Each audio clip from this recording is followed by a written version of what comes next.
In this section, we'll be working with two variable data. We've worked with two variable data before, but we were just doing graphs and statistics with one variable at a time.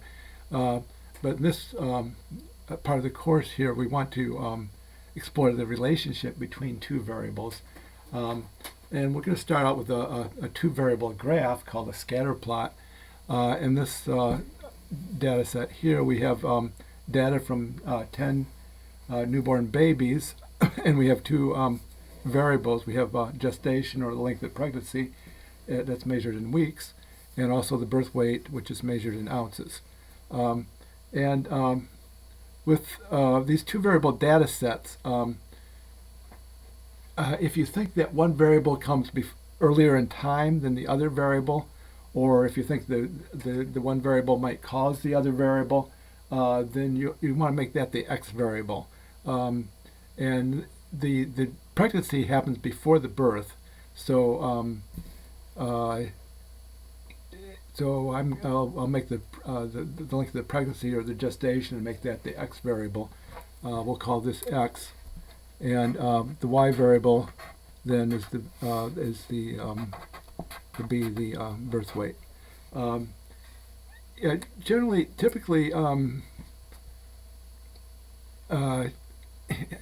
well, sometimes the x variable would, if one variable causes another, that would be the x variable. So if we think that the length of pregnancy would affect the birth weight, then we would make that the x variable. But also because the pregnancy happens before the birth, that's another reason for making it the x variable. So the x variable, will make a horizontal scale for the x variable. It has to go at least up to 42. I like to make it start this x scale from 0, because it makes it easier to write down an equation for the line, equation for the relationship between the two variables. So most times I try to make the x scale start at 0. The y scale is less important where it starts. But the x scale has to go up at least to 42. The y scale, the biggest birth weight, looks like it's 122. So it has to go up at least to 122. And then, so for each baby, I plot points on the graph. So for Quincy's x value is 39, the y value is 104. So I want to go 39 to the right and up 104, and I put a little dot there for Quincy. And then Rochelle, born after 40 weeks, birth weight 100, so go 40 to the right, 40 to the right and up to 100, and put a little dot there for Rochelle. And then Sophia, 32 weeks, birth weight 64. So Sophia, it's 32 to the right, up 64. And then Tyrone, 41 to the right, up 120. 41 to the right, up 120. 41, that's probably this dot right here. And then Ursula, 38 to the right, up 92. 38 to the right, up 92, and so forth. So we can plot all the points on the scatter plot, and then we try to see what this tells us about the relationship between the variables. For the one variable graphs, we were looking at whether the graphs were skewed or symmetric, but for the two variable graphs, we're going to be primarily looking for a relationship between the two variables, and it looks like generally as the length of pregnancy increases, the birth weight also increases, and they're fairly close to a straight line. So there's in other statistics courses, you might be trying to fit a curve that's not a straight line to a set of data. But on this course here, we're primarily going to be trying to fit a straight line that gives us a good approximation to the data. There's no one straight line that's going to exactly fit this graph, but we can kind of estimate the line. So get a ruler here.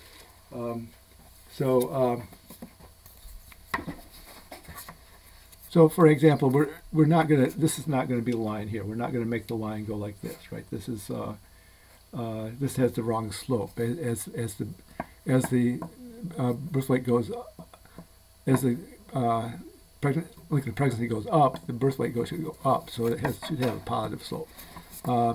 This is not the line either. It's too steep. This one here is not steep enough. This one it has about the right slope, but all the y values are too big. So you want something that goes kind of through the middle of the dots, something like that, as an approximation, so that ideally none of the points are too far from the line. Typically some of the points will be a little bit above the line, some points a little bit below the line.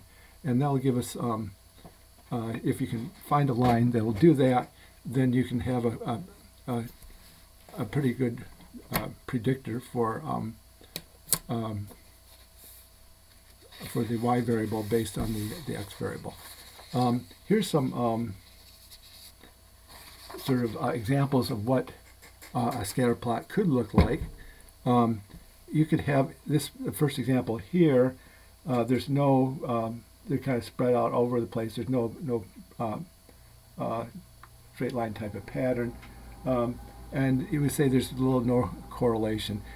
A little bit later we'll be computing the correlation coefficient. Correlation coefficient is always between -1 and 1, and it's always the same sign as the slope. So this one here, if there's no particular pattern to it, the best line is actually probably going to be a line for this data set here. It's probably going to be a line with slope 0. I mean that's the one that comes closest to the points, and a line with slope 0 has no value in making predictions. So anyway, this one here, if the dots are spread all over the place, there's little or no correlation. The correlation coefficient R would be close to 0. It's here I wrote between -0.3 and 0.3. Here there's a little bit more of a pattern here. There's still a little bit more spread out, but you can see that on the average, as the x values increase, the y values also increase. So we could put a line here on this one, and most of the dots are reasonably close to the line. That would be a moderate positive correlation. Probably the correlation coefficient's between 0.3 and 0.8. This one here would be a strong positive correlation. These dots are quite close to a straight line, and it's pretty clear where to put that line there. It's something like that. This one here, this is if the dots are exactly on a straight line, the correlation coefficient is going to be 1, and possibly this was a deterministic rather than a statistical relationship. They might be on a straight line by chance if you have a small data set, but probably that would be a deterministic relationship. An example of a deterministic relationship would be the formula for converting Fahrenheit temperatures into Celsius. There's an equation for predicting that, and it's a linear equation. The graph, the dots will be exactly on a straight line, and that would be a deterministic relationship. This graph here has a pattern, but it's not a straight line type of pattern. So in another statistics course, there are ways, you might find there's ways of fitting a curve to this set of points here that matches that graph. But in this course here, we're going to be only working with trying to approximate the pattern with a straight line. This one here is a moderate negative correlation. You have a negative slope. Here's a strong negative correlation. Strong negative correlation, that means the correlation coefficient is close to -1. And again, here we have a deterministic relationship where the correlation coefficient is exactly equal to -1. And if we go back to our example here, it looks like at least a moderate, I would say a strong positive correlation, or if you said moderate, not positive correlation, I would accept that too. But it's certainly as the pregnancy increases, the birth weight also increases, so it's a positive slope. Okay, so we can actually draw the lines through here, and then compute the equation for that line. Yeah, actually, before I do that, there's some comments here about the correlation coefficient. We'll get into how to calculate it later, but the correlation coefficient is always between -1 and 1. It measures how close the dots are to a straight line. And we're going to be computing the sample correlation coefficient, R, which is an estimate for the unknown population correlation coefficient, rho. So typically in statistics, you're taking samples from larger populations. So it's just like with the sample mean is an estimate for the population mean. The sample standard deviation is estimate for the population standard deviation. So usually we don't know the population parameters. We only have the estimates from the sample. If you switch x and y, the correlation coefficient doesn't change. The equation for the line will change, but the slope, the slope in the y-intercept, the equation for the line will change, but the correlation coefficient does not change. If we turn this paper over, I don't know if you can see the dots. Probably can't see the dots on the other side, but to switch the x and the y, I just flip the paper over to switch x and y, but it's still a positive correlation. It's a little hard to see through the paper there. As x goes up, y goes up. As y goes up, x goes up. So they're both going, variables are going in the same direction. So the sign of the correlation coefficient is always the same sign as the slope. The correlation coefficient usually is not going to be the same number as the slope. It might, occasionally it might be, but usually not. But it'll always be the same sign as the slope. If you change the unit of measure, the correlation coefficient doesn't change. So if we measured this in let's say days, the length of pregnancy in days, and birth weight in pounds, it's still going to be, the correlation coefficient is going to be the same. If birth weight,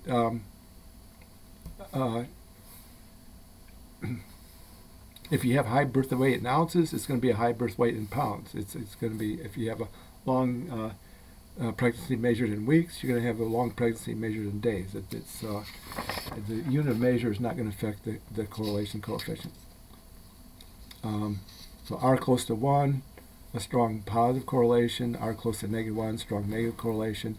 R close to 0, it might be that the dots are close to a straight line with slope 0. It might be they're close to a curve that's not a straight line, or it might be there's no pattern. Okay, so let's go back to our graph here, and we want to actually try to write down an equation. We'll first draw the line, and then we'll try to write down an equation for the line that approximates that pattern. So I drew the line here, and the reason I like to start at the x scale at 0 is because then we can read off the y-intercept from the graph. So the y-intercept here is, it looks like approximately -110. So this is the y-intercept in the equation y equal mx plus b. That would be b. b is equal to -110. Okay, and we can also label this we want to compute the slope. For a slope, we need an x1, y1, and an x2, y2. So we can the x coordinate of the y-intercept is always 0. So we have the y-intercept here, negative 110. We also have a point, 0, negative 110. And then we need another point, and I suggest taking a point that's not close to the y-intercept, because if you pick 2 points that are close together, if your estimate is off by just a little bit here, if you have a point right down here, so let's say if your estimate is off just by a little bit, then that could make a big difference further on down the graph. So I would pick a point that's further away. And I think it's also going to be convenient to pick a number that has an x value that's easy to divide by. So 40 is easier to divide by than, let's say, 39 or 38 or 37 or 30 even. I would use 40. So you start at when x is 40, go straight up till you hit the line. The x coordinate is 40, and then you go straight across to read off the y coordinate. It looks like it's about 100. So that gives us the second point. So we can label those x2, y2, and then once we have those 2 points, we can compute the slope. So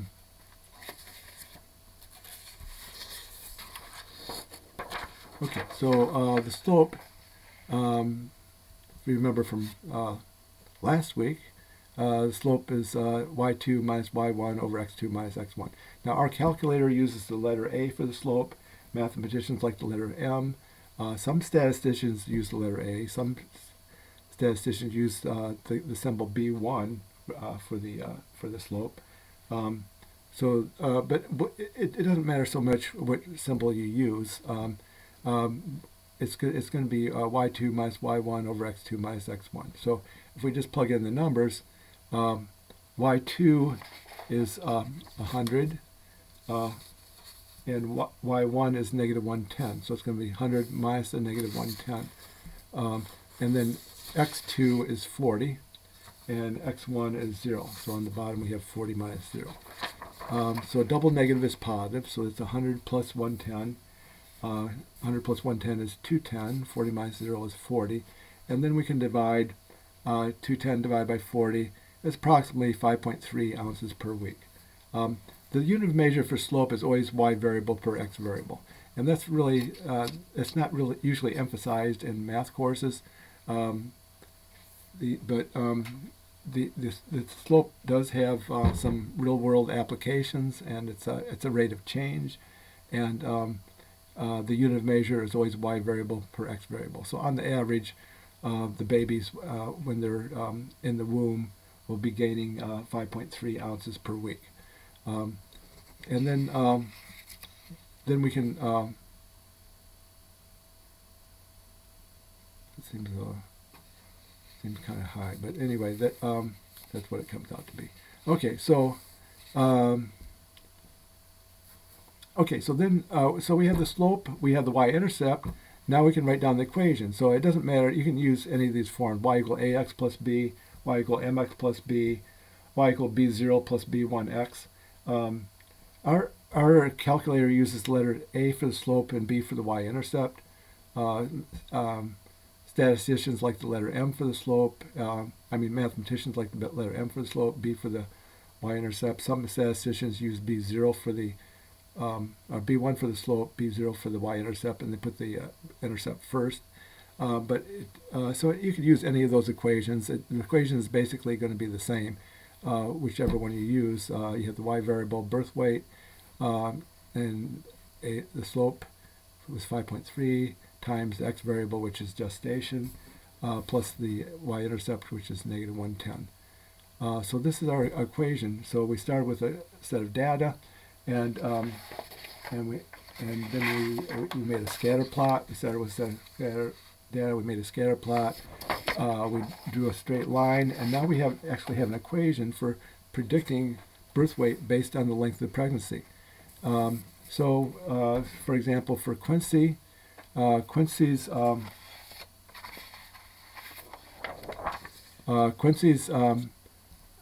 gestation was 39 weeks. So if we plug in a 39 into that equation here, 5.3 times 39 minus 110 is 96.7 ounces. That's Quincy's predicted birth weight based on the length of pregnancy. Quincy's actual birth weight was 104 ounces. That was from the original data set. So we're off by 7.3 ounces. 104 minus 96.7 is 7.3 ounces. So that's called the residual or the prediction error. That was so not all the dots are exactly on the line. So if the dot is a little bit above the line, you're going to have a positive prediction error or positive residual. If the dot is below the line, you'll have a negative prediction error or negative residual. So our goal is to make that on the average these prediction errors are not so big. So so we can compute the residual for each baby in the same way we just went over for Quincy. We plug Rochelle is 40 weeks. Plug that into the equation. 5.3 times 40 minus 110, 102. Rochelle's actual birth weight was 100. 100 minus 102 is negative 2. So Rochelle's residual is negative 2. So you do that for each baby, and then if you total these residuals, you should get 0. So the total of these differences is not going to well, that doesn't look like it's going to be 0, but that's because we kind of eyeballed the equation. But but of more interest to determine how good our prediction is the squared residuals, which are not going to be 0. So you want to square each of these numbers. 7.3 times itself. 7.3 times 7.3 is 53.29. Negative 2 squared, you're squaring the minus sign. So that's negative 2 squared is negative 2 times negative 2 is 4, and so forth. Add these up, and our sum of squared residuals for this line is 699.2, or almost 700. Now there's another way of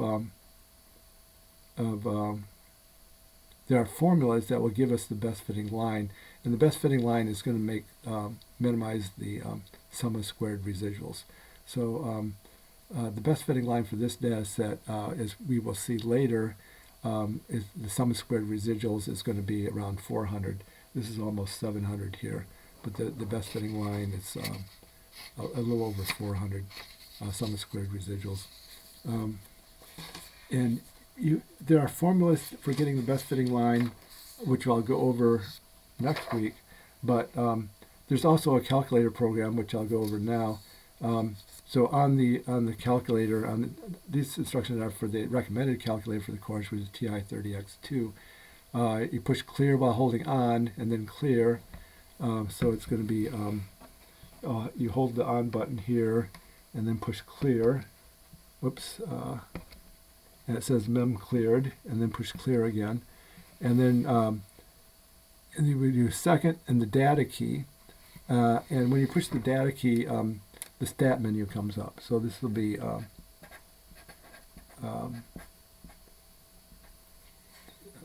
your second data, and then we want two variable statistics. So you want to push the right arrow and then equals, and then so right arrow enter, and then push data again, and then you can enter the data. So the first x variable, x value is 39, down arrow, and then the second y value is 104, down arrow, and so forth. You get all the data in, and well, so I think I'll actually type these in now. So we have put these in, so it's 40 down arrow 100, down arrow 32, down arrow 64, down arrow 41, down arrow 120, down arrow 38, down arrow 92, down arrow 40, oops, down arrow 110, down arrow 42, down arrow 122, down arrow 38, down arrow 96, down arrow 41, down arrow 100, down arrow 39, down arrow 112. Okay, and then push stat var, and it's going to say N110, and then we can go left or right to get the two variables. If you push the right arrow here, you'll get the one variable statistics first, like the mean for each variable and the standard deviation for each variable. If you push the left, and then you'll get you'll get the two variable statistics. If you push the left arrow, you get the two variable statistics faster. If you push it 4 times, we push it 3 times, you'll get R, which is 0.9 something. And then if you push it a 4th time, B is underlined. That's the y-intercept. It's negative 109.7 something. So that was, we estimated negative 110. So that was actually pretty close. And then push the right arrow, left arrow again. Get the best slope, 5.42. We had 5.3. So yeah, the best slope 5.42 something. So our slope was our intercept was pretty close. Our slope was a little bit further off. But those are the best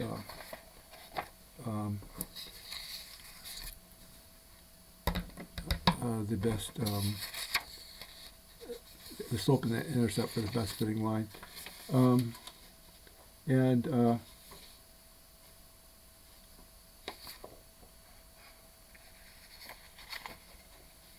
Okay, so just a little bit more terminology. We'll get in next week. We'll get into using the formulas to compute the slope and the intercept. There's an equation for predicting the best slope. It's and you first have to compute R. Computing R, there's a lot of computation involved in computing correlation coefficient R. Once you have R, then it's not so much computation to compute the slope. But you have to compute R first.